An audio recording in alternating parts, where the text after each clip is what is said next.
by your side. Learn more at iredellhealth.org. N110, upscale and elegant, but never pretentious. Over 500 whiskeys, 100 wines, craft cocktails, and crave-worthy small bites. Live music plus monthly comedy nights and tastings. Post your next event at N110, located at 19712 1 Norman Boulevard in Cornelius. The following is a paid program and does not necessarily reflect the views of WSIC. I want to see the kind of industries that are opening up. This is Local Biz Now with Joe Vagnone, where your business matters. Local Biz Now. You have to determine what is working, what isn't working. Joe Vagnone is a respected business broker, helping individuals buy and sell businesses. Joe has successfully owned and operated many companies in a variety of industries. This is Local Biz Now. Biz Now, because your business matters. Yeah. You are listening to the #1 live talk business show in North Carolina. We're coming to you live from our Burner Cigar Studio, home of the finest premium cigars and cigar smokers in the world. Burner Cigars, great people, premium cigars. Life is good at Burner Cigars. Go on by there and tell them that Joe sent you and your first cigar is on me. They're located in Birkdale Village and also in Denver on Highway 16. We hope to inspire, inform, and entertain you every Monday afternoon because that's what we do here at News Talk WSIC 105.9 FM, 100.7 FM, 1400 AM. I am Joe Vagnone, and you are listening to Local Biz Now, where your business matters. We have been doing, let me give you some numbers, just in case there's some of you out there, possibly my co-hosts, that question the fact that we are the #1 live business show in North Carolina. Let me give you some numbers. We've been doing this for over 13 years. We have 980 interviews with business owners and community leaders. We have over 824 videos in my YouTube channel. Please go to Joe Vagnone Business Broker. Again, Joe Vagnone Business Broker on YouTube and subscribe. We are 5 subscribers away from being the top 5% channel in YouTube. Now, I know you're laughing because you're thinking that's like 10 million. It's 200. So we are at 195. I'm trying to get to 200. I don't know if you know that or not, but less than 5% of the channels on YouTube in the world is under 200 subscribers. So when we get to 200, be positive here. When we get to 200, I'll be in the top 5% of YouTube channels. I just want to be aware that we are 5 people away. You would think my co-host would have 5 friends that would sign up for that, but no, I don't think he has friends. I think I'm losing friends. Well, I don't want to take away from my 12,000 subscribers. That's right. They know better. That being said, we are live on the radio broadcasting. This is just not a podcast, you understand. This is the real deal. This is serious business. WSIC has been one of the oldest broadcasters in the country, and it is the oldest broadcaster in North Carolina of over 80 years, where they simultaneously broadcast AM and FM at the same time, which is what's happening with us. So they've been doing that for over 80 years. We are also live on the book, live on the tubes, live on the X, live on the chain. Those of you that don't know Joe Talk, that is Facebook, YouTube, X, and LinkedIn. All of them are live, and we also are streaming anywhere you looking for your podcast. We'll be happy to take your questions on the show. Julie is monitoring WSIC websites. You can go to WSIC Facebook, WSIC News Facebook, and you will see us streaming live there, and you can join in and ask us questions and that sort of stuff as well. So if that's not enough proof, if that's not enough, we are Local Biz Now, where your business matters. Then I will tell you the next best thing I can do for you is introduce our guest who has been our co-host for the entire month. Michael Clegg. Michael is the managing partner at Q Works Group. Michael, my friend, thank you so much for being here, buddy. Thanks for having me back. Oh, you get the clap and everything. Wow. Bold. I like that superstar. Superstar laying it Appreciate in there that. for you, isn't he? Excellent. Michael, my friend, thank you. I know you've come a long way to come to the show, buddy, and I really do appreciate it. I most of all because I love picking on you. I love being picked at. You're a good sport, and I appreciate that. Last week, I told you that I went to the Terminator. Yep. Those of you that don't know Joe Talk, that is AI, and I asked the Terminator to come up with some questions for you. Not only did they give me some questions for you, but they also gave the answers. Yeah. So we only touched on it a little bit last week. So we're going to do some more of that today. Do it. Before we do that, fill everybody in on, again, what is Q Works Group all about? Yeah, so QWorks Group is an executive placement firm. We've been around the Charlotte area for 24 years, and today we are officially merging with a leadership development company called Congratulations. Leadership That's what the claps are for. That was for the celebration. I appreciate that. And, it's big for us because not only do we get to bring talent to our clients, but now we get to bring an operating system to teach them how to do leadership the appropriate way, not just theory, but through data, which is extremely important. And your experience. I mean, Absolutely. I think that's the thing a lot of us business owners miss, right? Oh, we of course. all say, or used to say, we've learned better now, right? I know people. I can read people. I could hire that person. I could tell you in a second whether they're going to be able to work for me or not, right? We used to think that way. Yep. Something happened. And A lot of people still think that way. do they really? Absolutely. Okay. Well, Absolutely. I've learned past that, Yeah, right? yeah. But one thing I have learned, it takes somebody like you who've really interviewed thousands of people for other people. So you help us look for exactly what we need, not just to fill a seat, not just to fill a That's right. desk, but to absolutely fulfill the needs of the corporation. That's not easy to do. No. That when I say experience, that's something we don't get, right? I mean, only way you get experience is through mistakes. That's right. And so you're Unfortunately. trying to avoid that when they come to you. Yeah, we help close the gap on that, about as close as you can get. We put people through assessments that are extremely important, that are predictable behaviors. We also understand what stresses them and what level of stress that they have, which is extremely important in the world today. And when you do that, you get I call it a leader lens. You get a framework, you get a lens into exactly how these people are going to operate in your organization. Still not a perfect science, but it is as close as any organization will be able to get. So we got to go to take a break. But the first question the Terminator wanted to ask is, you build a reputation around leadership alignment. What's the biggest mistake companies make when hiring senior leaders? Ooh. Can you answer that in 30 seconds? Of course. I think many people hire people who are doing the best in the job that they're in today, hoping that they're going to do that in the new job tomorrow, which is a big mistake. So what should they do? Go outside for that person? No, not necessarily. They just need to develop to that role, because if you train to that role. Exactly. Training.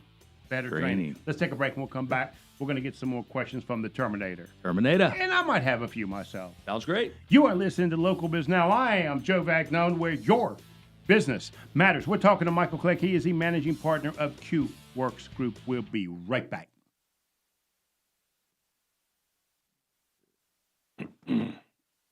Trying to get you those 5 subscribers. Oh, we picked up a subscriber. Your wife must have subscribed. Your mom. We're 4 away. 4 away from top 5%. Doesn't that sound like a sort of low number? I mean, it's there's true, like though. 300 million channels on YouTube, right? Yeah, but if you look 200 at, sounds really, really you low. look at all the data, not only with YouTube, but even like things like LinkedIn. LinkedIn is approaching right at 1 billion users. Less than 1% actually post and are active. So, when you're posting content, trying to do marketing, which is Right. extremely hard, you're like, oh my gosh, I'm never going to get people.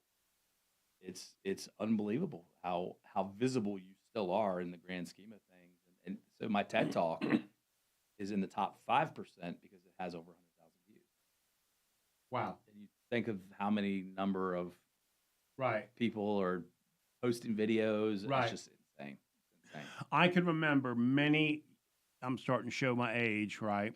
Years ago, when Julie first started for me, it was almost 10 years ago, I was asked to do a talk at the Statesville High School.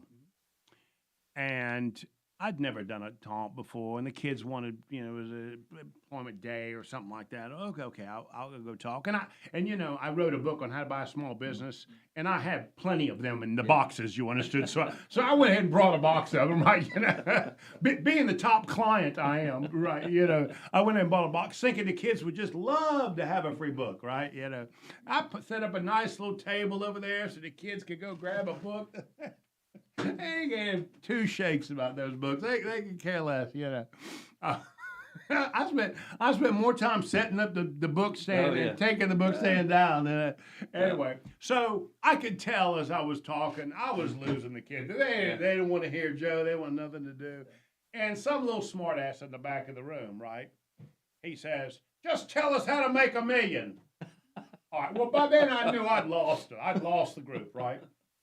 So I said, "All right, dude, I'm going to tell you how I made my first $1 million." And the room went silent. The minute, and I realized, I'm on to something. Okay. Yeah. So I explained to them. Yeah.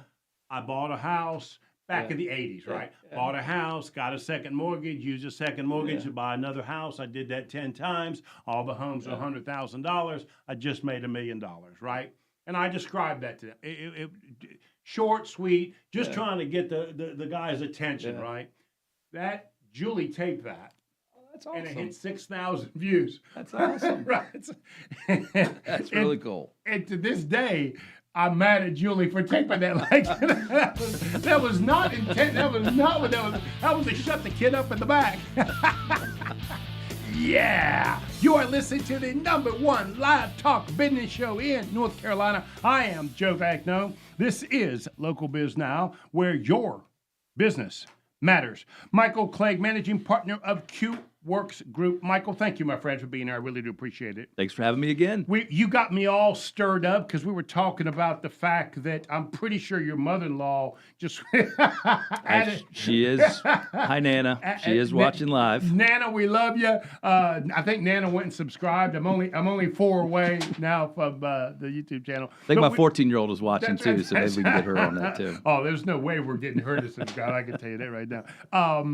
But we were talking about the fact that it is surprising, as much as there's strong social media out there, it's not really a huge amount of numbers. It really is about them being interested and active in what it is that we do. We call them lurkers. Oh, And really? it's people. Interesting.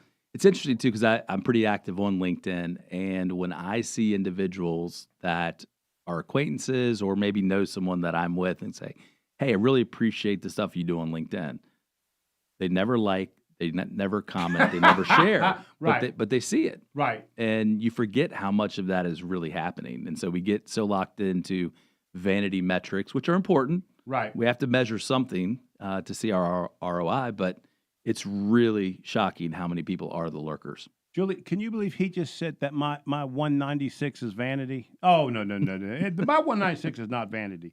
200. That's vanity. Okay. The Terminator's got a question here I want to ask you. What's the one hiring trend right now that you think more business owners need to be paying attention to? Is there a trend or a sort of a fractional role? Because I see a lot of that third-party stuff going on that affects your business. Yeah, I think so. Look at this two ways, and look at it both ends of the spectrum.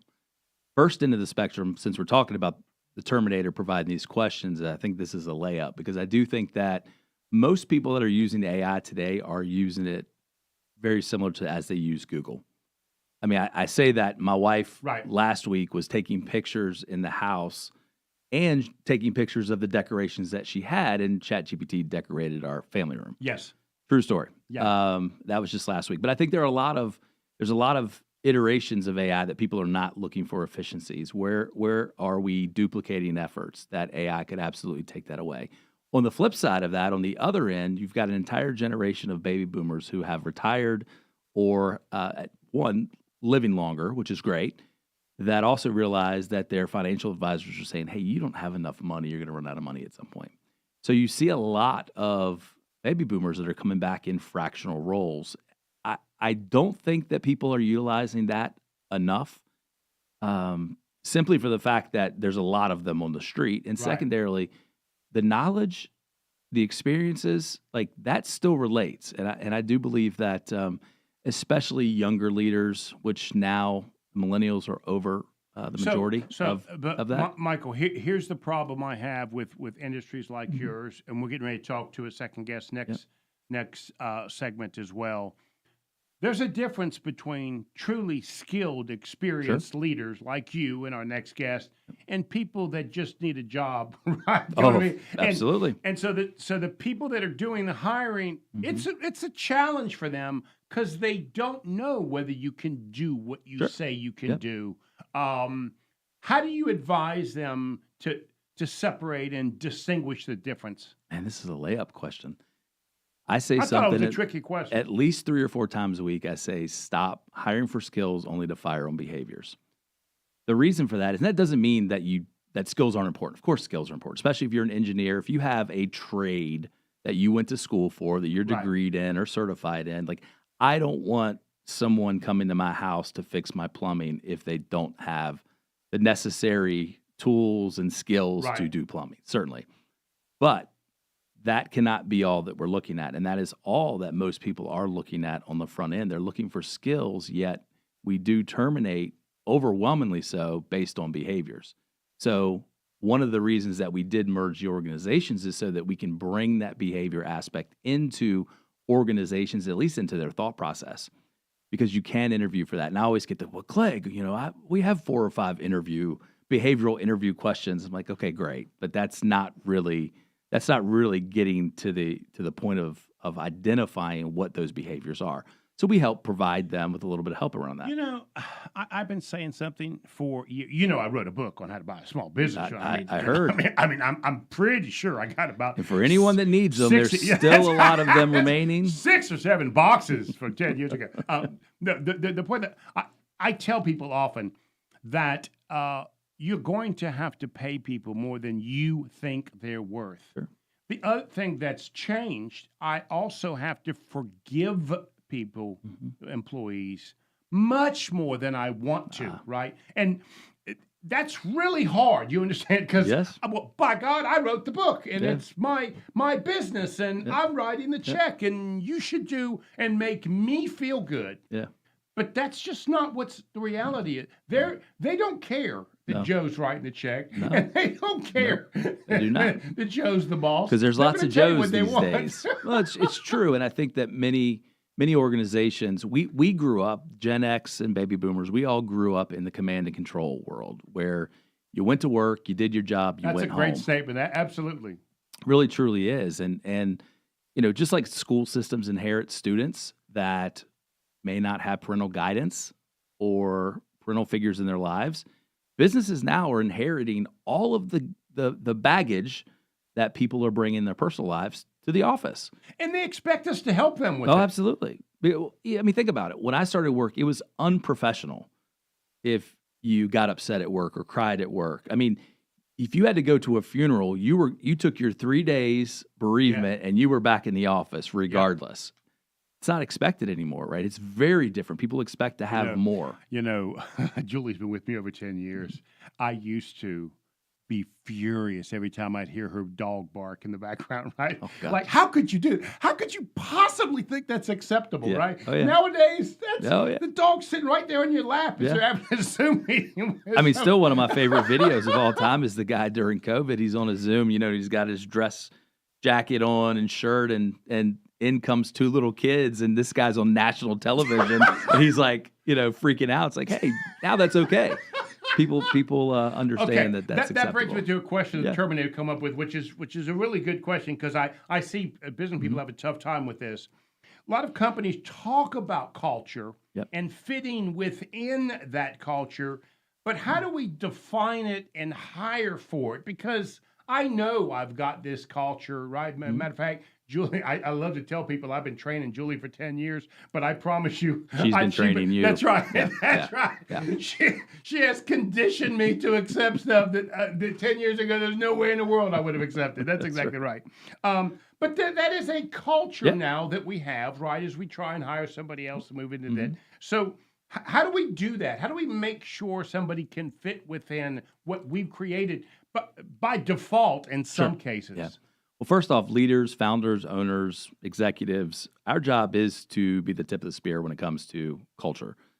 But we don't drive the culture. The employees drive the culture. All culture is a set of values, beliefs, and expectations.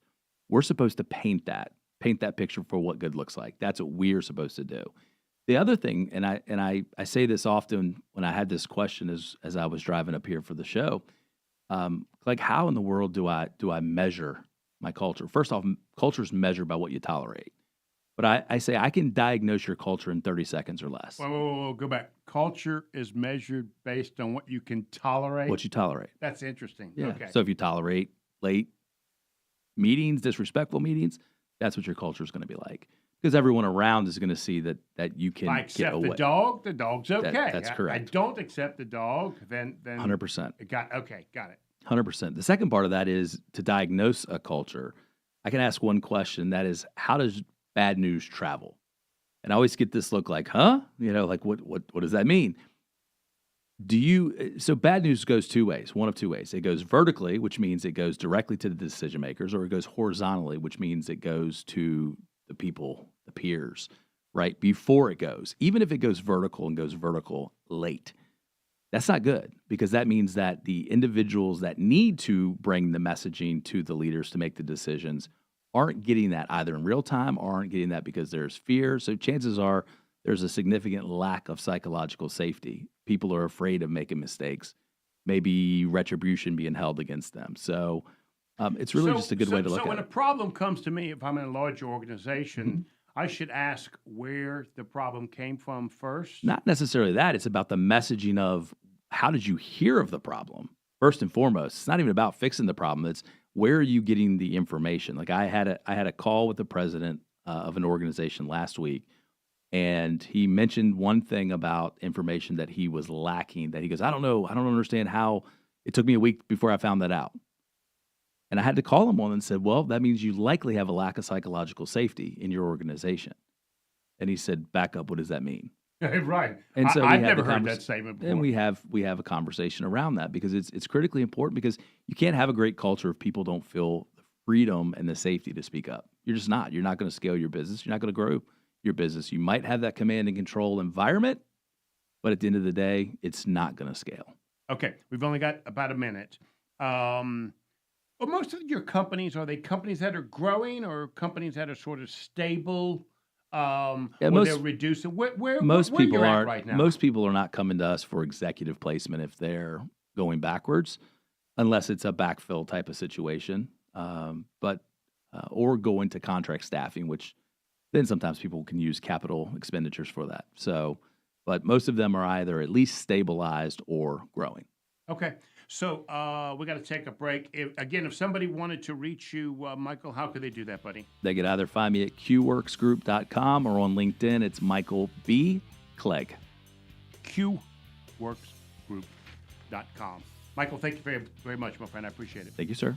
You are listening to Local Biz Now, where your business matters. We'll be right back.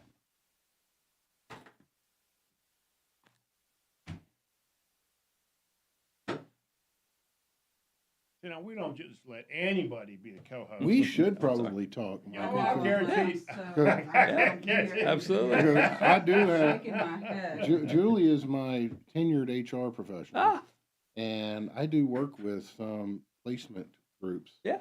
When they have clients that want them to find people, but they don't have a benefits package. Yeah. Yeah. And because what I do is bring them a turnkey. Yeah. Solution. We had one this morning where they have 3 employees are trying to hire a project manager, and the guy they're trying to hire needs a full benefits package, not just health insurance, but health, dental, life, vision, all the 401k, everything. Yeah. And so we're able to, with a turnkey, just make it happen. Yeah, that's fantastic. Yeah, absolutely happy to talk anytime. I like it. I like it. And she's the one who tells me to, she drags me kicking and screaming and I get it. Yeah, me too. I get it. Your command and control, it's such a true statement. It's just how I grew up, That's right. the leadership style that I knew from early on I needed to change. Like I knew even when I was 20 and had about 25 restaurants or so at the time that I couldn't lead this group of people. You know, I had about 175 employees. I could not lead this group of people the way the Greek man had taught me. That's right. The restaurant business, right? Sure. You know? Man, honestly, and with I no learned model, that's really hard, Oh, right? gosh. You've had nothing to look at. so bad. I mean, I funny you say that too, because I hadn't thought about this. It is going to be in my book, but I learned it being a fraternity president. Like most fraternity presidents prior to me were very command and control because you know you got a bunch of knucklehead guys. I mean, they're pains in the asses. Right. It wasn't until I started really trying to get to know, relate, understand that things just really started to fall into place, and our fraternity took off. You know, Julie and I were hiring a new person to do our social media and Yeah. that sort of stuff. A young girl, just out of college, you know, sharp girl. Lauren, right? And she's telling me why she can't or is not going to do something. Yeah. And it's all personal. Sister's in town, birthday. Oh, yeah.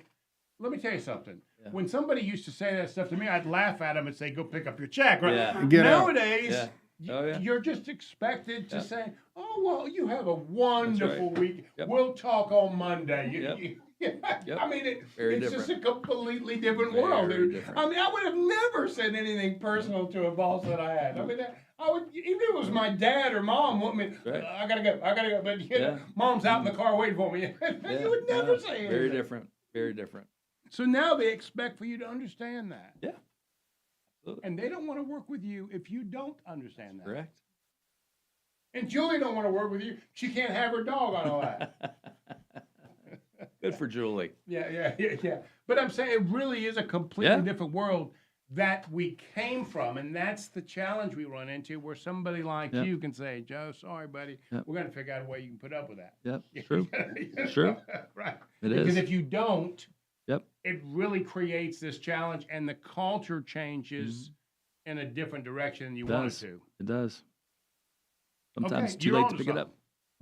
Hey, when you're ready to write your book, make sure you don't ask me how to sell it. Well, when I wrote mine years ago, it was supposed to be a brochure. You know, I never intended on. Oh, So yeah. I enjoy telling people, Yeah. I got a box of it. Yeah. Yeah. You are listening to the #1 live talk business show in North Carolina. I am Joe Vagnone, where we hope to inspire, inform, and entertain you, because that's what we do here at News Talk WSIC, 105.9 FM, 100.7 FM, 1400 AM. I am Joe Vagnone, and your business matters. I'm here with Michael Clegg. He's the managing partner of Q Works Group. Michael, thank you for being here, buddy. I appreciate it. Thanks for having me again. So we have a guest. I think this was set up on purpose because I think you two are a good fit. Yep. And I can see you guys doing some business in the future. Jef is the president of Carolina PEO.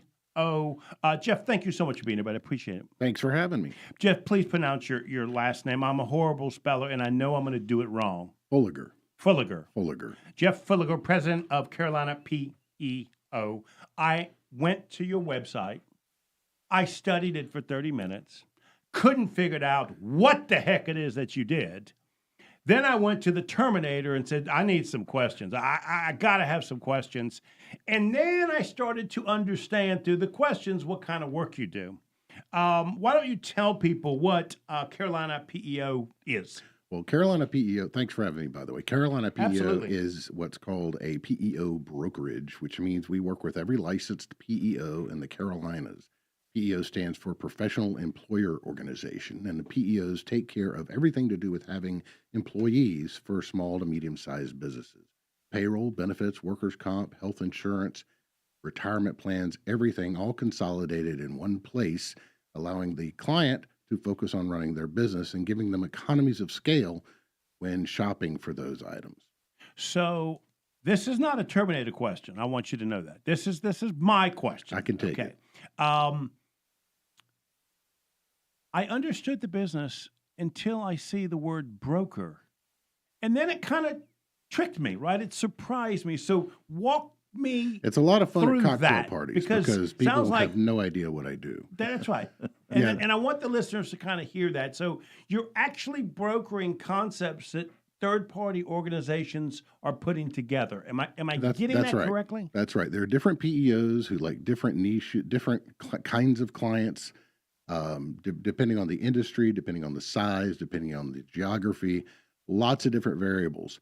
And you could call 10 different PEOs and still not find the right one for your specific organization. So what we do is we weed through all the static in the industry and help the client find the right solution for their specific needs. So kind of like an insurance broker where I need to insure my That's watch right. or whatever That's and exactly can't right. find anybody to do that. That's or, right. Or You would- looking for the cheapest way to do it. That's right. You would call an independent insurance agent. They would help you find the right solution. We're like an independent insurance agent, but we don't sell insurance. We just help you find the right PEO. Okay, so let's act like my head's not spinning. Sure. Okay. How did you get into this? Because you didn't wake up one day and say, hey, I got this great idea. I think I'm going to open up a E PEO. That's exactly. Well, we're not a PEO. We're a PEO broker. That's right. You're going to have to tell him 2 or 3 times. That's okay. He's already correcting me. He's going to get along good on the show. He's already correcting me. Well, we're actually celebrating our 25th year this year. Congratulations. And I was working for a PEO, and they had a very tight model of the kind of client they want. And I kept having to say no to people. So I had the thought, what if instead of trying to make every client fit that one model, if I could instead take a look at the client's needs and find the right PEO for them? Very cool. So that's how it started. So there's a lot of PEOs that specialize in an industry? Or Like there are some that specialize in trucking or IT or nursing. And again, you could call 10 different PEOs and not find the right one for exactly. For example, we were talking to one just this morning that for a group with 3 employees. Most PEOs don't like that small of a group, but we know the ones that do. Got it. Okay. So now, Michael, now you see why Julie put you with him, right? Absolutely. So let's go to a Terminator question. Are you ready for a question for the Terminator? Fantastic. Okay. So who is the biggest influence in your life as it relates to this industry? The biggest there a person? influence in my life as Yep. it relates to this industry, probably my good friend Hiram Watkins, who's no longer with us. He taught me a lot of the ropes early on, long time ago, In this industry? in this industry. How long have you been doing this? Almost 30 years now. I've in the industry for 30 years. Carolina PEO, I started 25 years ago. So is this more HR? Is it more payroll? Is it more tax related? Like, why am I, as a business person, coming to you? What seems to be the primary driver? I can remember I used to do some co-op stuff years ago for workers' comp, Yep. right? So what is Great. different industries are That's a driving for great different question. reasons? That's a great question, and it's funny. That was not a Terminator question, by the way, yeah, Michael. yeah. You said earlier, nobody wakes up and starts this. That's right. Similarly, nobody wakes up and says, man, I'd like to use a PEO today. That's right. Usually there's a reason. And usually that reason is either trying to save money on health insurance or other employee benefits, trying to save money on workers' compensation insurance, or the total HR package, which is consolidating all that stuff together. Then you've got other avenues, like if you've got, like I have one client that has 50 employees across 30 states. Well, the coordination of benefits and HR and workers' comp. That's just the minute you say a it, that nightmare. thing's like a nightmare to me. Just the payroll taxes for all those Right. different states can be challenging. So usually there's a reason, there's a specific reason. But then they get into it to solve that specific problem and realize, oh, wait a minute, there's all this other cool stuff too that I have access to. So when I was studying your website, the thing that made me get a warm fuzzy for you, right, was that as a broker, you're still providing a level of service which I Yes. would not have expected. Even in your website, it says most of your competitors just send them off to somebody else and say, send me the check every That's month. right. That's and right. you clearly don't want to do that. And I embraced that as a small business person because I can see how important that would be for me to keep a contact with somebody and that relationship. Because if your relationship changes with the provider, you'll be able to help them find somebody else. That's right. And one thing we say is that, when people get married, very few of them think about getting divorced. And in business, sometimes things change and you do need to find a new solution. So we stay a part of the relationship. And that is one thing that differentiates us from our competitors is that I actually have on staff a director of client engagement who her whole job is to keep us with the client, engage with the client. Keep me happy. ongoing I like that. throughout the life of the relationship. We don't just place them and leave. Some brokers actually charge a fat fee and then they move on. We don't do that either. We're in the relationship long term. I have So the clients clients- I've had for 15, 20 years. So the clients that come to you, that fee for your service is paid for by the third party or by the insurance or by the PEO. PEO. Got it. Yes, that's right. So the Terminator is asking, what's the problem you're solving for the small business owner? But you kind of answer that in that it depends on the It business. depends on what they're trying to solve. That's right. Anything essentially HR related. Again, payroll, benefits, health insurance, workers' comp, retirement plans, consolidating all that stuff. A lot of times we have a client coming on right now who their girl in the office who handles all that stuff is retiring. Like we need somebody who can do all that for us.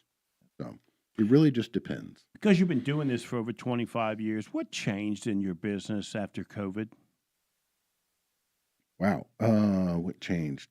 If anything. I'll tell you one thing is virtual meetings. Mhm. Being a Gen Xer, Yeah. I find it really annoying.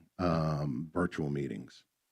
It's funny you say that because in my world, I help people buy and sell small businesses. I couldn't get an old man that wanted to sell to sit down on a video conference Right. with me. There's no way that was good. He wanted to look me in the eye and shake my hand, right? Until COVID. Yeah. Then he didn't want to have anything to do with me. He didn't want me to come within 20 miles of him. So video really worked. So for me and my business, it made my business so much more efficient. Yeah. I can have 5 or 6 video conference meetings a week. Well, I used to have one. Yeah. So for me, the video was very helpful. You're saying for you, it was a major problem. Well, one challenge we have is that what we're dealing with your typical PEO quote, there's so many pieces involved. And when you're on a virtual meeting, people get distracted with emails and texts and looking at other stuff on their computer so that they're not really focused as much as they would be sitting here across the table from. You're saying, hey, are you listening? That's right. That's right. That's This exactly is right. important. You really need to listen to this. Yep. And they only give you, you've got your hour. Yeah. Oh, yeah, because they don't want to do any of it. You understand? This is not why they got in business. You understand? That's right. We're just solving the problem, and they give you an hour. You're on the hour in the call, and then so you tell them, and they're not listening to you because they're looking at something else. Then they ask you the same thing that you already told them, but then you're about out of time. So it's very frustrating. Give me, go to your, I'm sorry, what we got, about 30 seconds? 20 seconds. Okay, when we come back, I want to get a little bit of your background. Okay. Find out where you came from. Let's Okay. Michael, we're going to size them up. I like it. Okay. Sure. You are listening to Local Biz Now. I am Joe Vagnone. Go to the website of Carolina PEO. Find out what they're all about. We are talking with the president. We'll be right back where your business matters.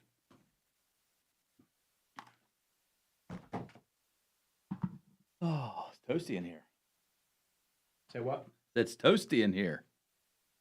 Superstar, did I not tell you to lower the AC? I got my guests in here sweating.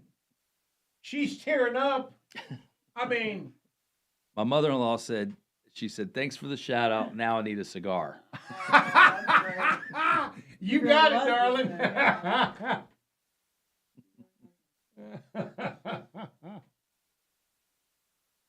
Julie's got all your links and all that kind of stuff on Facebook. Oh, cool. She's also got your website on Facebook as well.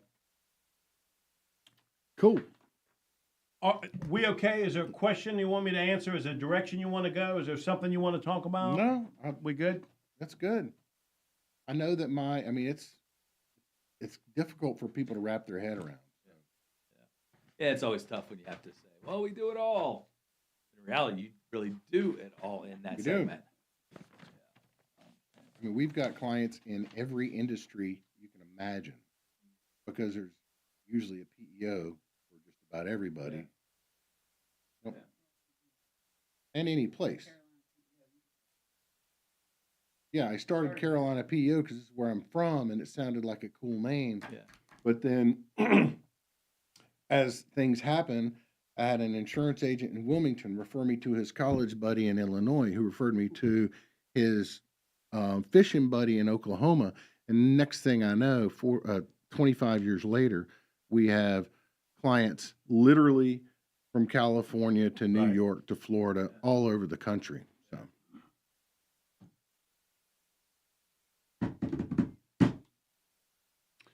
Goes by fast, doesn't it? It's already It does.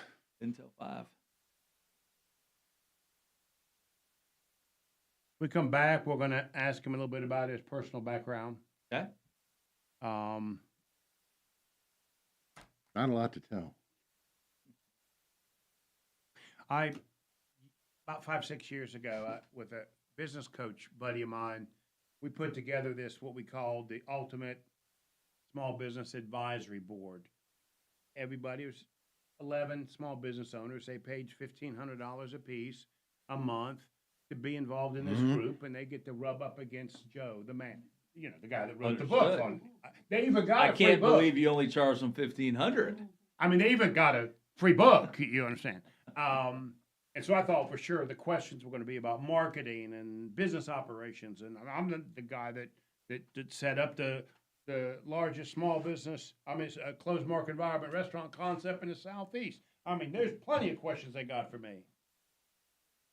All the questions for the first 6 months were about personnel.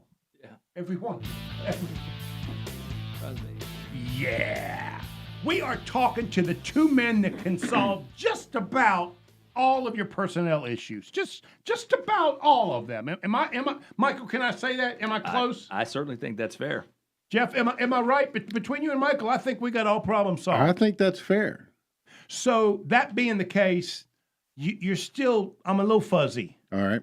How in the world did you get to this business? Because I asked you, you wake up on a Tuesday and you say, I think I want to run a PEO. And you said, well, kind of like I've been doing that a while. Give me your background. No, it's a long story, but I'll try to make it sweet. I'm an Army veteran, got out of the Army, started having kids. What'd you do in the Army? I was a paratrooper and a drill sergeant. Wow. He definitely looks like a drill sergeant. But I mean, Thanks for your service, too. That's awesome. You're welcome he for my service. Definitely looks like he would tell me where to go quickly. I think I want to hear him drill sergeant you. Drop. All right, we're getting off track. I'm sorry. That's Okay. all right. Drill, so I get it. Yeah, Okay, gotcha. No, oddly enough, while I was in the Army as a paratrooper, you have to have a day job prior to being a drill sergeant. And my day job was in personnel, actually. So it kind of is connected. So then I got out. I was being a dad, looking for something to do. And actually, my brother-in-law was doing IT for a PEO. And we're playing golf. And I said, so tell me about this company you're working for. And he tells me about it. I'm like, I could probably do that, sell that. And he got me an interview. And I didn't know how to spell PEO at the time. Right. But I learned. And here I am 30 years later. Yeah. So you have been doing personnel just about your whole life. Just about my whole career. Yeah. So he was born for this. Yeah. I didn't realize that was a qualification coming jumping out from of drill plane. sergeant. That's pretty cool. You like that drill sergeant, I do. don't you? I do. Well, as a high school football coach, That's right. You warm in his heart with that. You understand?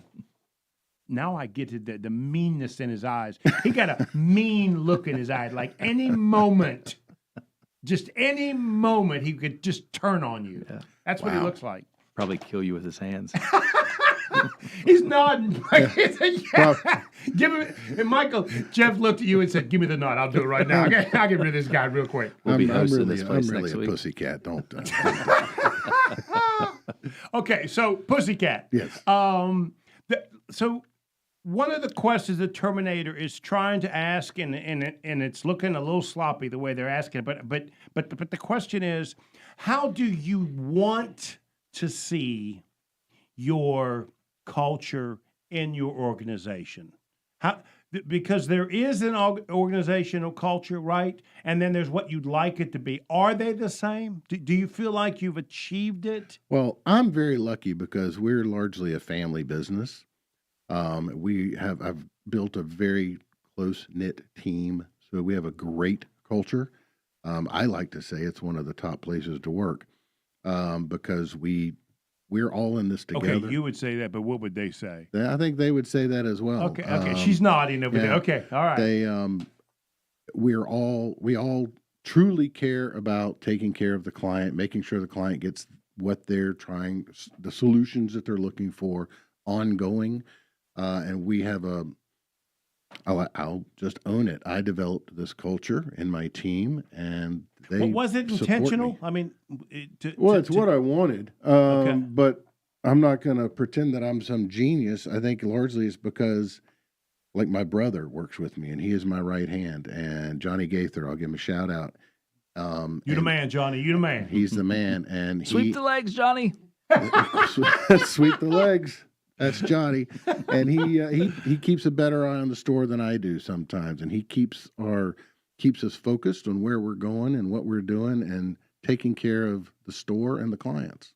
So I did not know that you were a national company. Walk me through the challenges of doing that. Well, that's a good question. I started it and called it Carolina PEO because I thought it had a nice ring to it. And little did I know that I was going to end up helping somebody in Wilmington, North Carolina, who you a national PEO. we now have clients all over the country that we've been able to help. We have a client refers to somebody in Illinois who refers us to somebody in Oklahoma. And next thing we know, 25 years later, we have clients literally whom we have helped in California and New Mexico and Chicago and New York and Florida, and all from sea to shining sea. You know, looking at you, not the sergeant, I'm ignoring that sergeant look in his eyes. I would if I was you. I remember back when I had about in my heyday, maybe 155, 160 employees. Sure. And the reason I chose to go with a payroll company to make payroll was because I got sick and tired of handwriting. Because back then, whose hours were who and that sort of stuff. It would take me 4 or 5 hours to do that. Nowadays, that's paying and calculating pay. It's just the tip of the iceberg. That's exactly right. The laws that have happened over the years is so. I wouldn't be able to keep up with the responsibilities legally I'm supposed to have. That's a major change in personnel. Yeah, we call it the alphabet soup of government compliance, the ADA, FMLA, ERISA, COBRA, to name a few. It can be quite cumbersome for a small business owner. And changes. Once a year. Well, just Obamacare, the Affordable Care Act, stuff is constantly changing. Like with the subsidies recently. Yep. And the big, beautiful bill and all that stuff. Right. Yep. It's constantly changing. And somebody has to keep up with that. And a small business owner can't begin to keep up with that. So that's why they hire a PEO. Yep. That's kind of an ancillary benefit of using a PEO. Like I said, they go to a PEO to solve a specific problem. Then they realize, wait a minute, I don't know how I ever did this without my PEO. Right. Yeah. No, they realize I've been doing something illegal for years. I had no idea. Why are you looking at me when you say that? That happens too. I mean, listen, the biggest problem I thought I had was making sure that poster was up by the sink. That was it. I just got one asking me to pay $1.99 for the poster. I'm like, a payroll company sends this to me for free. That's right. But truly, that is a major reason for working with you, because this stuff is ever changing. It is. And it varies from industry to industry and state to state. For example, we have a client And speaking of COVID, that's one thing that has changed is people are hiring people wherever now because everybody can work remotely. So I had a client here in North Carolina who hired a remote employee in some town in Pennsylvania. Well, if you don't know that in Pennsylvania, just about every little town has their own payroll taxes. Mm-hmm. Well, if you don't know what you're doing, you can get in trouble. Also, you want to make sure that your health insurance works in Pennsylvania if you're hiring somebody remote, or if you're hiring somebody in New Mexico, you want to make sure that your workers' comp carrier extends coverage out there, then that's set up appropriately. So it's a lot to work with, especially with all the remote work we have now. So there's some people out there, managers or business owners, who are thinking, I really need to talk to Jef. It's probably time I need to do something. Walk me through sort of what happens when they pick up the phone and call you. What does that look like to sort of start the conversation? Yeah, we start the conversation. They would contact me, Jef at CarolinaPEO.com. And we would start a conversation figuring out where they are. We would need an employee census. There's some questions we would ask them about their current organization and what they're currently doing. If they call me, there's something in our conversation has struck a nerve they need to fix. We want to know what that is and how we can solve that problem for them. It's really quite simple, though. I just need to do some data collection. So next question. Do you have somebody that you work with when a company needs hiring? See, Michael, you see the way I stepped in that for I you? did. Yeah. Sure do. Do you work? You do work with? I think hiring? I just met my A guy today. I think you did too. I think you did. I'm asking because we're joking about it, but do they come to you and say, I need some executive help? Can you help us with that? Actually, that happens rarely because we kind of stay in our lane, right? Right. We help the clients have a solution that makes them look and feel like a big employer. Mm-hmm. So when they're ready to go hire somebody, then they can do that. They can attract and retain quality talent by having everything in place. And then you're able to negotiate at scale, even if it's a small business. That's right. That's exactly right. So, a Terminator question here. For a small business owner, where do you typically see the most measurable impact or cost savings that these business people are having when they contact you? Health insurance. Health insurance premiums is typically the largest area. That and the administrative cost internally. I thought you were going to say workers' comp because years ago it was... Well, and for those industries, for high-risk workers' comp clients, that's definitely an area. Yeah. But like clerical, what we do, workers' comp is cheap anyway. Sure. Right. But for your trucking companies, your construction, roofing, manufacturing, sometimes it can be really expensive workers' comp, and there are PEOs that have really aggressive solutions.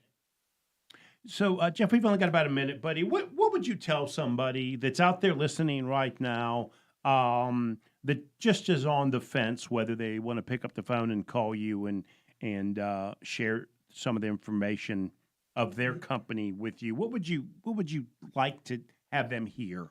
Well, we are very transparent. We're Charlotte natives. We're a family-run company. We pride ourselves on helping the client.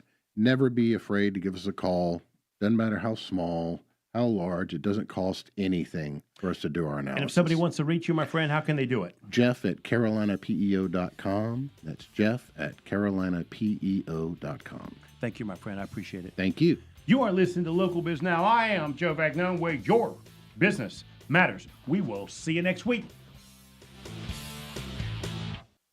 Great radio doesn't end here.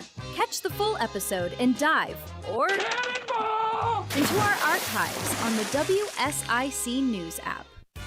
WSIC 105.9 FM, 100.7 FM, 1400 AM, Statesville, Lake Norman's home for local talk radio. WSIC, local starts here.